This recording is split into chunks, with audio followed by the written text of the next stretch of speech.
Russia Ukraine వార్కు ముగింపు పలికే దిశగా ముందడుగు పడిందని America president Donald Trump, Russia president Vladimir Putin ప్రకటించారు. ఉక్రెయిన్తో శాంతి ఒప్పందంపై చర్చించడం కోసం అమెరికాలోని అలాస్కా స్టేట్ ఎల్మంజార్ఫ్ ఎయిర్ బేస్లో శుక్రవారం ఇరువురు నేతలు భేటీ అయ్యారు. దాదాపు 2.5 గంటల పాటు చర్చలు జరిపిన తర్వాత వారు సంయుక్తంగా మీడియా సమావేశంలో మాట్లాడారు. ఇద్దరి మధ్య చర్చలు చాలా బాగా జరిగాయని ట్రంప్ చెప్పారు. అయితే రష్యాతో శాంతి ఒప్పందం కుదుర్చుకునే విషయం మాత్రం ఉక్రెయిన్ ప్రెసిడెంట్ జెలెన్స్కీ చేతుల్లోనే ఉందన్నారు. ఉక్రెయిన్తో యుద్ధాన్ని ముగించేందుకు సిద్ధంగా ఉన్నామని పుతిన్ వెల్లడించారు.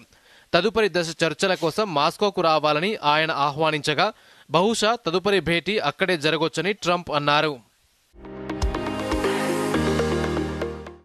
ఆస్ట్రేలియా ప్రధాని యాంథోనీ ఆల్బనీస్ సోమవారం ఒక ప్రకటనలో సెప్టెంబర్లో జరిగే ఐక్యరాజ్యసమితి జనరల్ అసెంబ్లీలో పాలస్తీనా దేశాన్ని అధికారికంగా ఆమోదించాలని నిర్ణయం తీసుకున్నామన్నారు. ఇటీవల ఇదే అభిప్రాయాన్ని ఫ్రాన్స్, బ్రిటన్, కెనడాలు వ్యక్తం చేశాయి. ఇప్పుడు ఆస్ట్రేలియా ఆయా దేశాలకు మద్దతు పలికింది. అయితే ఆస్ట్రేలియా గుర్తింపు అనేది పాలస్తీనా అథారిటీ నుంచి అందుకున్న నిర్దిష్ట హామీలపై ఆధారపడి ఉంటుందని ఆల్బనీస్ స్పష్టం చేశారు.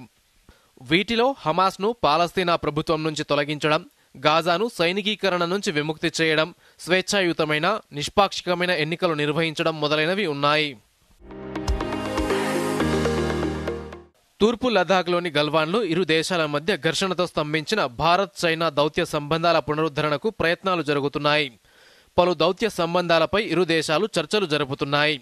ఇందులో భాగంగా చైనా భారత్ సరిహద్దు సమస్యలపై చర్చలు జరపడానికి చైనా విదేశాంగ శాఖ మంత్రి వాంగ్ యీ వచ్చే వారం భారత్కు రానున్నట్టు ఆ దేశ విదేశాంగ శాఖ వెల్లడించింది.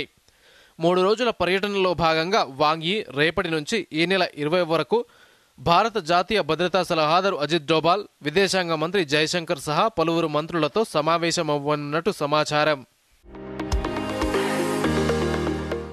భారత స్వాతంత్ర దినోత్సవాన్ని పురస్కరించుకుని సియాటిల్లో నగర అందాలను వీక్షించడానికి నిర్మించిన 605 అడుగుల ప్రఖ్యాత స్పేస్ నీడిల్ టవర్పై త్రివర్ణ పతాకాన్ని ఎగరవేశారు. అమెరికాలోని ఈ ప్రముఖ ప్రాంతంలో విదేశీ జెండాను ఎగరవేయడం ఇదే తొలిసారి. భారత consul general Prakash Gupta, Seattle mayor Bruce Harrell, మరికొందరు ప్రముఖులు ఈ చరిత్రాత్మక కార్యక్రమంలో పాల్గొన్నారు.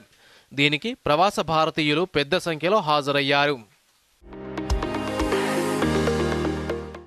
న్యూఢిల్లీలో తాజాగా జరిగిన 3వ Bharat Singapore ministerial round table ISMR సమావేశం విజయవంతంగా ముగిసింది. అధిక ప్రభావమున్న రంగాల్లో తమ వ్యూహాత్మక భాగస్వామ్యాన్ని బలోపేతం చేసుకోవడానికి భారత్, సింగపూర్ కలిసి పనిచేస్తున్నట్టు ఇరు దేశాల ప్రతినిధులు తెలిపారు. ఈ ఉన్నత స్థాయి మంత్రుల సమావేశంలో ద్వైపాక్షిక సంబంధాలను బలోపేతం చేయడానికి ఉద్దేశించిన డిజిటలైజేషన్, స్కిల్ డెవలప్మెంట్, సుస్థిరత, health care and medicine, advanced manufacturing, connectivity అంశాలపై చర్చ జరిగినట్టు అధికారులు తెలిపారు.